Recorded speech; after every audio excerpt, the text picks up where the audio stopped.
GS herbal wholesale Ayurvedic अद्वियात का काबिल एतमाद मरकज। तिजारत के ख्वाहिशमंद हजरात को हम मुकम्मल ट्रेनिंग देते हैं। हमारे साथ तिजारत करके भरपूर पैसा कमाएं। उलमाए किराम, हुफ्फाज, डॉक्टर्स और मेडिकल वालों के लिए खुसूसी रियायत। तफसीलात के लिए अभी राब्ता करें।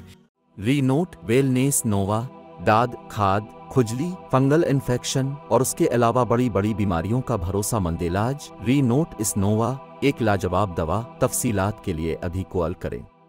बिस्मिल्लाहिर्रहमानिर्रहीम। नाज़रीन अस्सलामु अलैकुम वरहमतुल्लाहि वबरकातुहू। तहफ़्फ़ुज़ दीन मीडिया के ख़ास प्रोग्राम प्राइम टाइम में मैं आपका मेज़बान ज़ियाउर रहमान महफूज़ फ़ारूक़ी। हर मुसलमान की दिली ख्वाहिश और तमन्ना होती है कि वो एक मरतबा काबा और रोज़े रसूल सल्लल्लाहु अलैहि वसल्लम पर हाज़िरी ज़रूर दे, लेकिन इस्तिताअत न होने की वजह से ये तमन्ना अधूरी रह जाती है।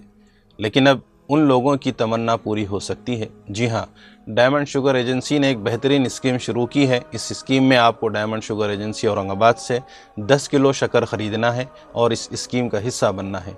इस स्कीम में जीतने वाले को पहला इनाम उम्रा रखा गया है। जो अहबाब इस स्कीम में शामिल होना चाहते हैं या मज़ीद जानकारी मालूमात हासिल करना चाहते हैं, वो स्क्रीन पर डायमंड शुगर एजेंसी के नंबरात हैं, उस पर कॉल करके तफसीलात हासिल कर सकते हैं। चलिए आगे बढ़ते हैं आज के मौजू की तरफ।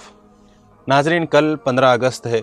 हमने सोचा कि आज़ादी से मुताल्लिक़ हम एक ख़ुसूसी प्राइम टाइम करें, लेकिन समझ में नहीं आ रहा था कि क्या लिखें, क्या पढ़ें। तो अचानक एक मज़मून पर नज़र पड़ी। दिल चीर दिया इस मज़मून ने। जी हाँ नाज़रीन, ये मज़मून है हमारे अज़ीज़ दोस्त मोहतरम सुलेमान शाहीन साहब औरंगाबादी का। फिर मैंने देखा कि ये मज़मून जितने दर्द और कुड़न से सुलेमान शाहीन साहब ने लिखा, मुल्क भर के सोशल मीडिया प्लेटफॉर्म पर हर तरफ गर्दिश कर रहा है। और क्यों नहीं करेगा, लिखा ही ऐसा है मौसूफ़ ने। हमने सोचे कि इसको वीडियो की शक्ल दे दी जाए, क्योंकि आज एक तबक़ा आज भी तहरीर पढ़ने से क़ासिर है, वीडियोज़ का कायल है। बहुत सारे अहबाब वीडियोज़ ही देखते हैं। बहरहाल हम इस मौजू की तरफ बढ़ते हैं।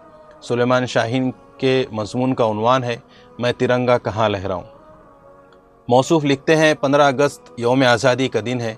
इस रोज़ मेरा मुल्क अंग्रेज़ों के चुंगल से आज़ाद हुआ था। मैं जज्बे वतनियत से सरशार तिरंगा लहराने के लिए निकल पड़ा, क्योंकि मैंने एक नारा सुना था, एक आवाज़ जो हर जगह सुनाई दे रही थी, एक इश्तिहार जो हर जगह नज़र आ रहा था, घर घर तिरंगा, हर घर तिरंगा। इस पर अमल करने मैं हाथ में तिरंगा लहराए अपने घर की जानिब चल पड़ा, तो क्या देखता हूँ कि मेरा घर मिट्टी के ढेर में तब्दील हो चुका है। मेरे ख्वाबों पर बुलडोज़र चल चुका है। मैं तिरंगा थामे परेशान था, क्योंकि मुझे भी औरों की तरह अपने घर की छत पर तिरंगा लहराना था, लेकिन बुलडोज़र की सियासत ने मेरे घर को मिट्टी के ढेर में तब्दील कर दिया था। मैं तिरंगा थामे उसको लहराने की फ़िक्र में खड़ा रहा। मुझे कुछ नज़र नहीं आ रहा था सिवाय मिट्टी के ढेर के। तो मैं तिरंगा कहाँ लहराता। अब इस मिट्टी के ढेर पर तिरंगा लहरा कर मैं तिरंगे की तौहीन तो नहीं कर सकता था। मैं तिरंगा थामे जहांगीर पूरी दिल्ली की जानिब इस सोच में चल पड़ा कि वहाँ अपने किसी भाई के घर पर तिरंगा लहरा दूंगा, लेकिन मुझे वहाँ भी तिरंगा अपने हाथों में ही थामे रखना पड़ा। वहाँ भी बुलडोज़र ने घरों को तोड़ डाला था। मुझे तिरंगा लहराने की फ़िक्र हो रही थी। घर घर तिरंगा, हर घर तिरंगा की सदाएं मुझ में घर पर तिरंगा लहराने की उमंग जगा रही थी। मैं मजबूर था, लाचार व बेबस था। मुझे घर की छत मैसर नहीं हो रही थी। मैं तिरंगा थामे यूपी के कई इलाक़ों में फिरा, लेकिन जहाँ भी गया बुलडोज़र की सियासत मेरे तिरंगे की रुकावट बन गई। मैं जिन घरों पर तिरंगा लहराने का सोच रहा था, उन पर बुलडोज़र चल चुका था। मैं यूपी से होकर खंडवा मध्य प्रदेश भी गया, लेकिन वहाँ भी बुलडोज़र मेरे तिरंगे की रुकावट बन गया। मैं एक आखिरी उम्मीद लिए तिरंगा थामे मेवात की जानिब चल पड़ा। मेवात पहुँचा तो मैं अपने तिरंगे को लेकर फिर उदास हो गया। लहराने फड़काने की जितनी छतें मेरी सोच में थी, सब बुलडोज़र की जद में आ चुकी थी। बुलडोज़र ने कई घरों को मिस्मार कर दिया था। मुझे हर जगह मलबा और मिट्टी का ढेर ही नज़र आ रहा था।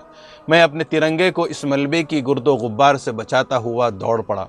घर घर तिरंगा के नारे मेरे कानों पर ज़रबे लगा रहे थे, मगर मुझे कोई छत मैसर नहीं हो रही थी। जिस घर पर मैं तिरंगा लगाना चाहता था, वो घर बुलडोज़र ने तोड़ डाला था। मैं अपना तिरंगा थामे मणिपुर की जानिब चल पड़ा। मैं तिरंगे को महफूज जगह फराहम करने के लिए दौड़ रहा था, लेकिन जहाँ जाता नाकामी व नामुरादी मेरे और मेरे तिरंगे को मैसर होती। منی پور کی پرفساد فضا، خون آلودہ ماحول، بارود کے دھوئیں سے میں اپنے ترنگے کو بچانے میں لگا تھا۔ تبھی ایک بوڑھے شخص پر میری نظر پڑی جو اپنا سر گھٹنوں میں رکھ کر رو رہا تھا۔ میں اس کے قریب گیا، رونے کی وجہ پوچھی تو کہنے لگا کہ میں ایک فوجی تھا، میں نے کارگل میں جنگ لڑی ہے۔ بوڑھا کہنے لگا، یہ ترنگا جو تم تھامے ہوئے ہو، اس کی حفاظت کے لیے، اس ملک کے تحفظ کے لیے، اس میں امن و امان قائم کرنے کے لیے میں نے اپنا خون پسینہ کارگل جنگ میں بہایا ہے، لیکن آج جو میری آنکھوں نے دیکھا اس پر میں شرمندہ ہوں۔ جس وطن کے لیے ہم نے خون دیا اس میں ہماری بیٹیاں محفوظ نہیں ہیں۔ میری آنکھوں نے وہ منظر دیکھا ہے کہ کس طرح کچھ درندے میرے بیٹیوں کو سرعام برہنہ کر کے دوڑا رہے تھے۔ یہ کہہ کر اس بوڑھے شخص کی ہچکیاں بڑھ گئی، آواز گلے میں پھنس گئی، اس کی نگاہیں میرے ہاتھ میں لہراتے ترنگے پر جم گئی۔ اس کے کانپتے ہاتھ اٹھے ترنگے کی جانب بڑھے، اس نے ایک زوردار آہ بھری، گلے پر زور لگایا، ترنگے کو بمشکل تھاما اور مجھ سے کہا، بیٹا اب یہ تمہاری ذمہ داری ہے، اس کو اب بچا لو۔ میں نے بے بس و لاچار اس بوڑھے فوجی کو دلاسا دیا اور چل دیا، کیونکہ میرے پاس اس کو دینے کے لیے اور کچھ نہیں تھا۔ میں وہاں سے واپس لوٹا تو میرے ذہن میں کئی سوالات جنم لے رہے تھے کہ اس بلڈوزر کی سیاست کے فروغ میں ہم کتنے قصوروار ہیں۔ ہمارے پاس اب کیا لائحہ عمل ہے کہ اس کے بعد بلڈوزر سے کوئی گھر نہ ٹوٹ پائے؟ ہماری صفوں میں موجود خلا کو ہم کیسے پر کریں؟ بلڈوزر اور کب تک کتنے گھروں کو توڑے گا؟ اس کو رکوانے کی کون سی طاقت ہے آخر؟ اس کا استعمال کیسے کرنا چاہیے؟ ناظرین، حقیقت پر مبنی ایک ہر بھارتی کے دل کی یہ آواز ہے۔